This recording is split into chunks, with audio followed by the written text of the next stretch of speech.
Good morning بچوں. آج ہم لوگ پڑھیں گے سبق نمبر 3 کاغذ کے لفافے. ریویژن کلاس چل رہا ہے, آپ کے امتحانات کے قریب ہیں. تو آپ کے بک میں تو ایکسرسائز جو ہیں وہ ملٹیپل چوائس کوشچن والے نہیں ہیں, تو اسی چیپٹر سے ہی کوشچنس بنائے جائیں گے. آبجیکٹیو ٹائپس آپ کے ایگزامس ہونے والے ہیں. تو کاغذ کے لفافے بھی جو کہانی ہے وہ ایک نغمہ لڑکی رہتی ہے, وہ الماری میں بک رکھا رہتا ہے, اسی سے لے کر کے اس کی کہانی اور لفافے کا پھر تذکرہ آتا ہے کہ لفافے جو ہے کس طرح سے لفافے کا استعمال لوگوں نے چھوڑ دیا ہے. تو نغمہ یہ خواب میں دیکھتی ہے کہ لفافہ آپس میں باتیں کر رہا ہے کہ پہلے زمانے میں لوگ ہمیں خوب یاد کیا کرتے تھے, استعمال کیا کرتے تھے, اب تو کچرے کے ڈبے میں بھی نظر نہیں آتے. تو کہتے ہیں کہ نغمہ آج بہت خوش تھی, وہ ابھی اسکول سے نئی کتابیں لے کر آئی تھی. تو یہاں پہ کتابیں جو ہے وہ جمع ہے کس کی؟ کتاب کی. 5ویں کلاس کی اتنی ڈھیر ساری کتابوں کے لیے اب جگہ بھی زیادہ چاہیے تھے.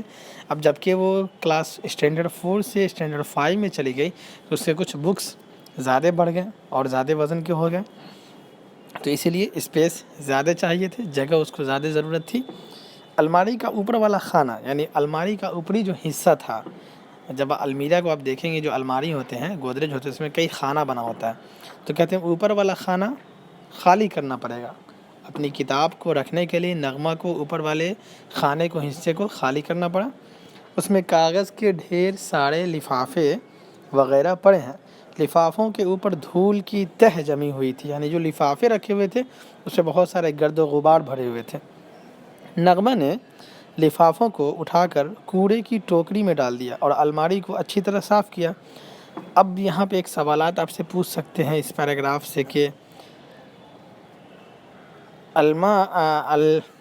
نغمہ جو ہے کس چیز کو صاف کر رہی تھی؟ آپشن دیں گے الماری کو, گھر کو, آنگن کو, کپڑے کو. تو جب آپ یہ کہانی پڑھے رہو گے تو آپ کو پتہ چلے گا کہ جو نغمہ جو ہے وہ الماری کو صاف کر رہی تھی. آگے کہانی ہے کہ اور الماری کو اچھی طرح صاف کیا, اب ذرا آرام کر لیا جائے. نغمہ نے سوچا. تکیے کا سہارا لے کر وہ بستر پر بیٹھ گئی اور بچوں کا رسالہ چکمک پڑھنے لگی.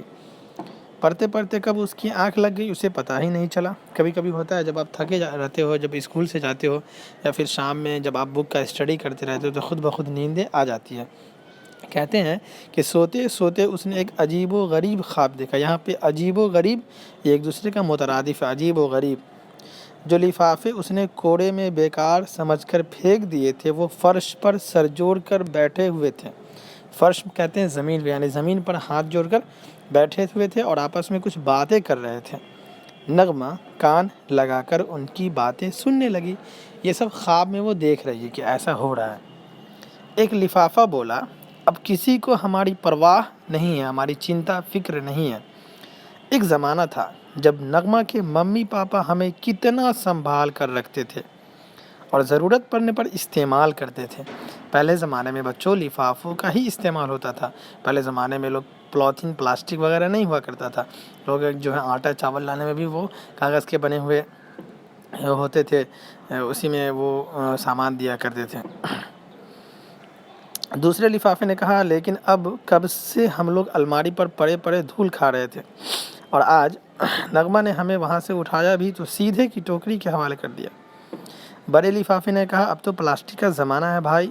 جب سے پلاسٹک کے لفافے یعنی پولیتھین کی تھیلیاں بننی شروع ہوئی ہیں, کاغذ کے لفافے کو تو لوگ بھول ہی گئے ہیں. میز, کھلونے, برتن, کرسیاں, گھڑیاں, شیشیاں, جہاں بھی نظر ڈالیں یہ سب جمع کے الفاظ ہیں. کرسیاں, گھڑیاں, شیشیاں, جہاں بھی نظر ڈالیں ہمیں پلاسٹک کی ہی چیزیں دکھائی دیتی ہیں. یہاں تک کہ چناؤ پارٹیوں کے جھنڈے بھی کپڑے اور کاغذ کے بجائے پلاسٹک کے ہی بننے لگے ہیں. معلوم نہیں لوگ پلاسٹک کے اتنے دیوانے کیوں ہو گئے ہیں. تبھی ننھا نغمہ بول پڑی, دیوانے کیوں نہیں ہوں گے, اب وہ جاگ گئی تھی.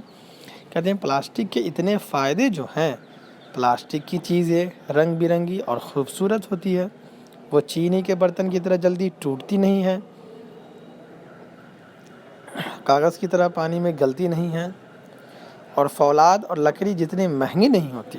لیکن نغمہ پلاسٹک کے کئی نقصان بھی ہوتے ہیں, کیا تم یہ بات جانتی ہو؟ بڑے لفافے نے پوچھا. نغمہ کہتی نہیں جواب، نغمہ نے جواب دیا تو پھر لفافہ کہہ رہا تو سنو، کاغذ کی چیزیں، چینی کے برتن، لکڑی اور مٹی کے کھلونے وغیرہ جب بیکار ہو جاتے ہیں تو انہیں پھینک دیا جاتا ہے۔ کوڑے کے میدان میں پڑی ہوئی یہ چیزیں مٹی میں مل جاتی ہے اور اسی کا ایک حصہ بن جاتی ہے، لیکن پلاسٹک کو مٹی کا حصہ بننے میں سینکڑوں سال لگ جاتے ہیں۔ اس طرح پلاسٹک کوڑا اور بیکار کی چیز بن کر رہ جاتا ہے۔ یہ ہمارے ارد گرد کے ماحول کو آلودہ کر دیتا ہے، گندا کرتا ہے، جب تک کہ پوری طرح تباہ نہیں ہو جاتا ہے۔ یہاں تک کہ اگر پلاسٹک کو جلا بھی دیا جائے تو بھی وہ ختم نہیں ہوتا۔ یہاں پہ ایک سوال ہم پوچھ سکتے ہیں کہ پلاسٹک کے کیا نقصانات ہیں؟ تو اس میں آپشن ہوگا ماحول کو آلودہ کرتے ہیں، دوسرا ہوگا کہ جو ہے فضا کو آلودہ کرتے ہیں، تیسرا ہوگا گھر کو آلودہ کرتے ہیں، چوتھا ہوگا انسان کو آلودہ کرتا ہے۔ اس طرح سے پوچھے جائیں۔ کہتے ہیں اب تو کچھ سائنسداں یہ بھی ماننے لگے ہیں کہ پلاسٹک لگاتار ایسی ترنگیں یا شعاعیں چھوڑتا ہے جو مسلسل ہمارے جسم کو نقصان پہنچاتی رہتی ہے۔ تم کہتے ہو کہ پلاسٹک ہمارے لیے اور ماحول کے لیے نقصان دہ ہے، چلو تمہاری یہ بات مان لیتے ہیں۔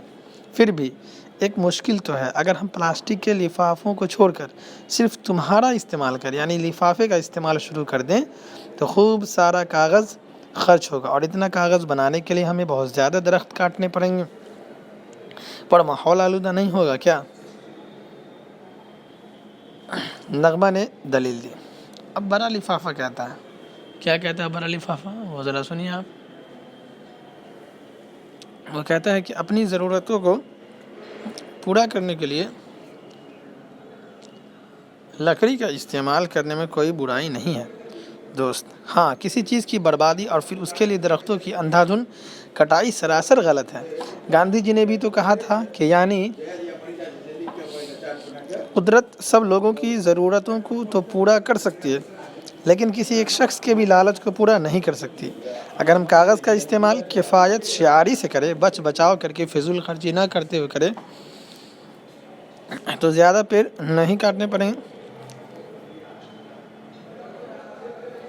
ایک بات اور نغمہ، درخت کاٹنے کے ساتھ ساتھ اگر ہم نئے درخت لگاتے بھی رہیں تو اس دنیا میں کبھی بھی درختوں کی کمی ہوگی ہی نہیں۔ یاد نہیں پڑوس میں جب شبھم پیدا ہوا تھا تو انوپم چچا نے پیپل کا پیڑ لگایا تھا۔ تم بھی اسی طرح سے سالگرہ یا دوسرے موقعوں پر پودا لگانے کا پکا ارادہ کر لو تو کیسا رہے؟ چھوٹا لفافہ بولا۔ ظاہر سی بات ہے لوگوں کو پیڑ پودے خوب لگانے چاہیے۔ آج جو ہمارا جو ماحول اتنا آلودہ اور اس طرح سے جو موسم تبدیل ہو رہا ہے، یہ سب اسی کی وجہ، درخت کی لوگ کٹائی کر رہے ہیں، درخت لگا نہیں رہے ہیں۔ اس لیے ہر انسان کو اپنے اپنے اس سے لیے ایک ایک پیڑ، دو پیڑ لگانا چاہیے۔ سال میں ایک مرتبہ کسی اوکیزنلی لگائیے یا پھر ایسے لگائیے۔ تم لوگوں کی باتوں میں دم ہے بھائی، اور یہ مشورہ بھی اچھا ہے۔ اپنی آنکھوں کے سامنے ایک ننھے سے پودے کو تناور درخت بننے دیکھنا کتنا اچھا لگے گا۔ میں اپنے دوستوں کو بھی یہی مشورہ دوں گی، نغمہ بولی۔ تو وعدہ کرو اب تم ہمیں نہیں بھولو گی، چھوٹا لفافہ بولا۔ تو نغمہ کہتی ہاں، میں وعدہ کرتی ہوں کہ اب پلاسٹک کے لفافے کے بجائے تمہارا استعمال زیادہ کروں گی۔ نغمہ مسکرائی۔ اٹھو نغمہ، کھانا ٹھنڈا ہو گیا۔ یہ سب خواب میں وہ دیکھ رہی۔ ماں نے نغمہ کو جھنجھوڑتے ہوئے کہا۔ نغمہ ہڑبڑا کر اٹھی، اس نے آنکھیں مل کر فرش پر نظر ڈالی، یعنی زمین پر دیکھی، پھر کوڑے کی ٹوکری میں سے کاغذ کے لفافوں کو نکال کر جھاڑنے لگے۔ اس کے بعد اور پھر ایک ڈبہ میں قرینے سے رکھنے لگی۔ ماں اسے حیرت سے دیکھ رہی تھی۔ یہ ترجمہ ہے ڈاکٹر خلیق انجم نے یہ ترجمہ کیا ہے۔ شعاعیں کہتے ہیں لہریں یا کرنے کو۔ آلودہ مینس گندا، کفایت شعاری بچت کرنے کی عادت۔ پھر کہتے ہیں قرینے مینس سلیقے سے۔ اس کے بعد ہے چناؤ مینس انتخاب، ارد گرد مطلب آس پاس، سراسر کہتے ہیں پوری طرح، تناور کہتے ہیں مضبوط، گھنا،